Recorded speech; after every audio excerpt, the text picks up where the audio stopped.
마침 보아스가 베들레헴에서부터 와서 베는 자들에게 이르되 여호와께서 너희와 함께 하시기를 원하노라 하니 그들이 대답하되 여호와께서 당신에게 복 주시기를 원하나이다 아니라. 11절 보아스가 그에게 대답하여 이르되 내 남편이 죽은 후로 네가 시어머니에게 행한 모든 것과 내 부모와 고국을 떠나 전에 알지 못하던 백성에게로 온 일이 내게 분명히 알려졌느니라. 여호와께서 네가 행한 일에 보답하시기를 원하며 이스라엘의 하나님 여호와께서 그의 날개 아래에 보호를 받으러 내게 온전한 상 주시기를 원하노라 하는지라. 아멘. 네, 오늘도 함께 기도의 자리에 주셔서 감사합니다. 오늘 월요일입니다. 주일 말씀 다시 한번 살피면서 우리가 한 주간도 살아내면 좋겠습니다. 디모데후서 3장 3절에 보시면 말세에 고통한 때가 있는데 그때 그 특징 중에 하나가 무정하다라는 겁니다. 또 다른 말로 비정하다라는 거죠.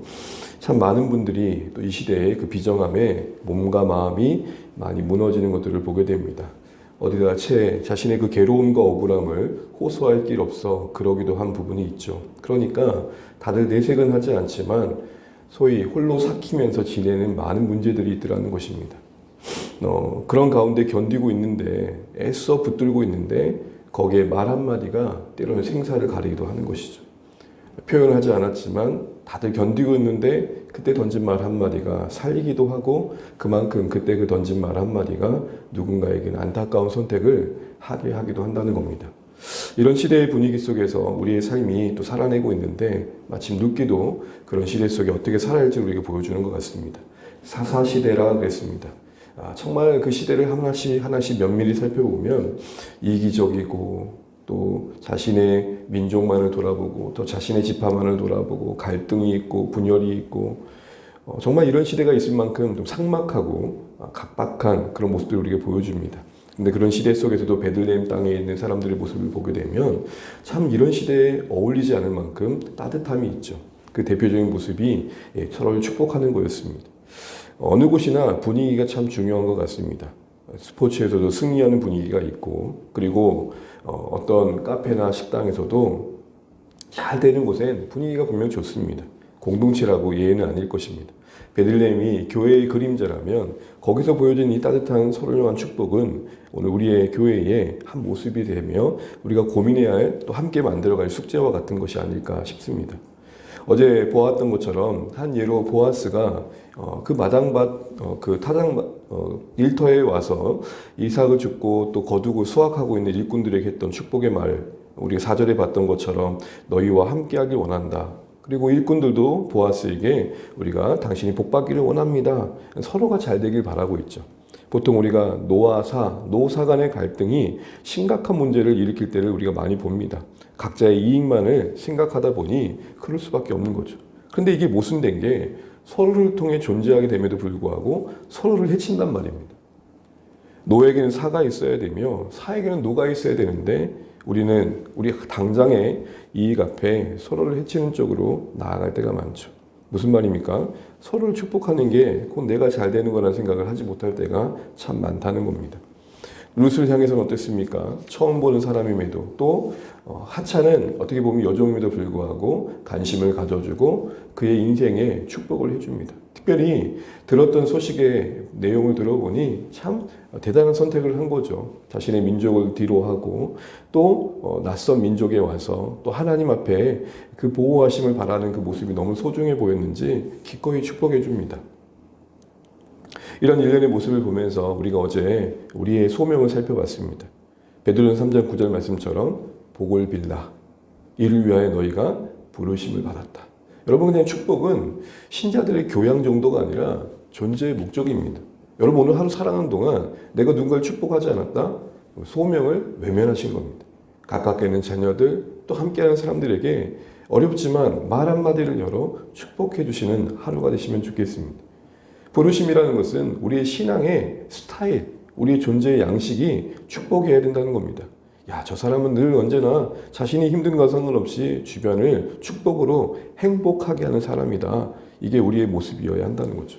그러나 이게 쉽지 않습니다. 여러 이유가 있겠지만 가장 중요한 이유 중에 하나는 우리는 우리 일에 몰입될 때가 많습니다. 우리 각자의 일을 잘 살펴야 됩니다. 그게 우선될 때가 있습니다. 그러나 때로는 너무 온통 우리의 관심이 우리 자신에게만 쏠려 있는 거죠.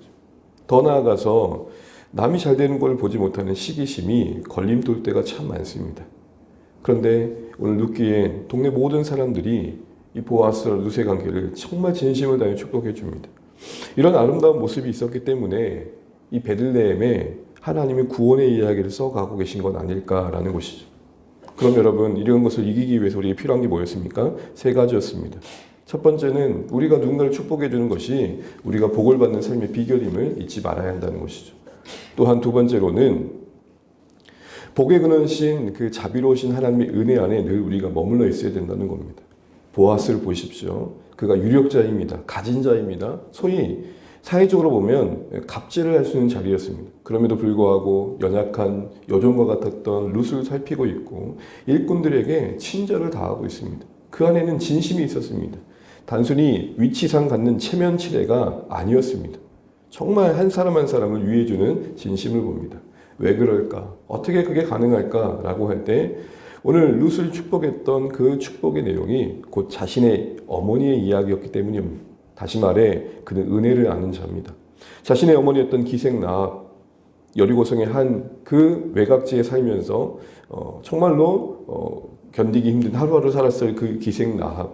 그런데 어디선가 들려온 이스라엘 백성의 소식, 하나님의 이야기, 그게 믿음으로 받아들여져서 여리고성이 무너진 한복판에서 구원받은 가족의 이야기, 이스라엘의 날개 아래 보호받으러 왔던 자신의 어머니처럼 룻을 보니 어머니도 생각났겠죠. 맞아, 우리 어머니도 이렇게 알지 못하던 백성 가운데 돌아와서 하나님의 보호하심 속에 믿음을 가지고 오늘 우리가 이렇게 존재하게 되었는데 그 어머니의 믿음의 선택이 바로 오늘 나를 있게 했는데 라는 생각 속에 그 은혜를 기억하고 있었던 겁니다.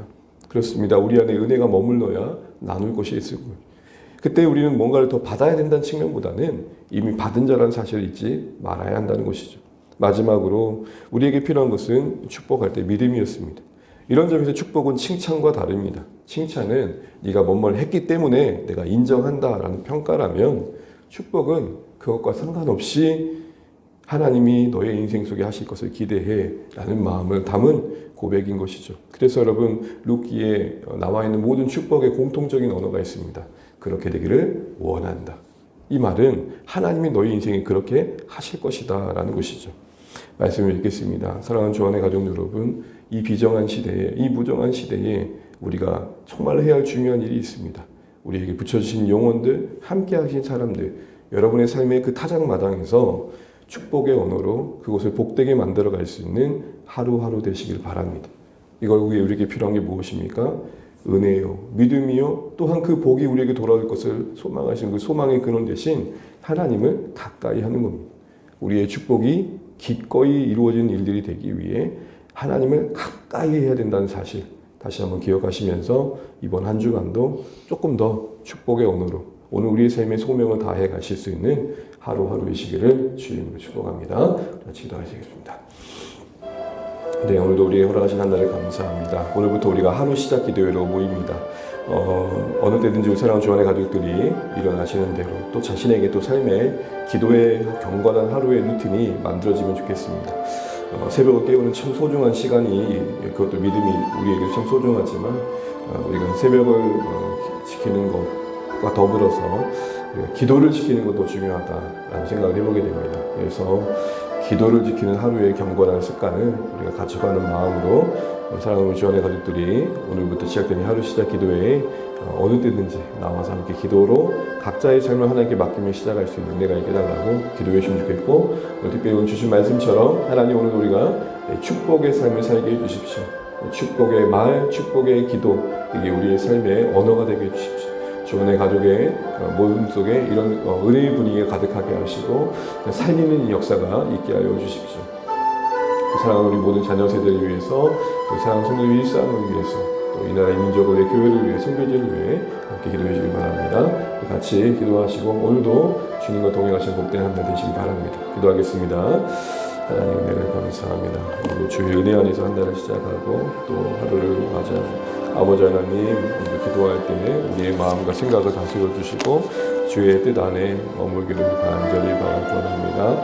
하나님 우리를 붙들어 주시고 또 우리가 주의 국문 안에 거할 수 있도록 도와주시옵소서. 아버지 하나님, 우리의 언어가, 우리 바라는 바가 타인을 향한 축복이길 소원합니다. 우리의 존재 목적이 축복 안에 생김이 있지 않게 하시고 복을 빌어주는 자로 먼저 살아갈 수 있도록 역사하여 주옵소서. 주 안의 가족들이 그러할 수 있도록 도와주시고 우리 자녀들과 우리 사랑하는 VIP들과 우리 사랑하는 가족들 지켜주시고 보호하시며 오늘도 살아낼 수 있는 용기를 더하여 주시옵소서.